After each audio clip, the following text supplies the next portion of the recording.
В Сыктывкаре от последствий коронавируса умерла 12-летняя школьница. Девочка скончалась в республиканской инфекционной больнице на 3-й неделе лечения от коронавируса.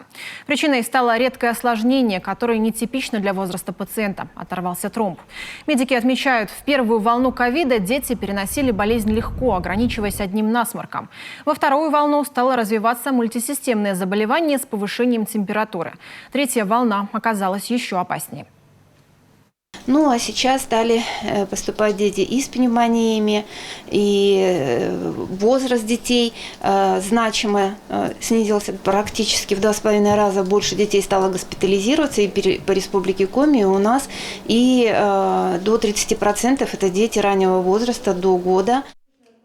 Тяжелое течение болезни врачи связывают с новым дельта-штаммом. Чтобы уберечь детей, в первую очередь необходимо следить за своим здоровьем. Взрослым, в отличие от детей, можно и нужно вакцинироваться. Можно уже не размышлять по поводу того, нужна она или нужна, она необходима. Она доказала свою эффективность, она доказала свою безопасность. Привиты миллионы людей. За конкретно наш город могу сказать, что не зарегистрировано ни одного осложнения. Боль вместе инъекции – это нормально. В плече множество нервных окончаний. И попадание в нервное окончание вызывает болезненную реакцию. Ломота, слабость, незначительное повышение температуры после вакцинации – это нормально. Это говорит о том, что иммунитет ваш работает.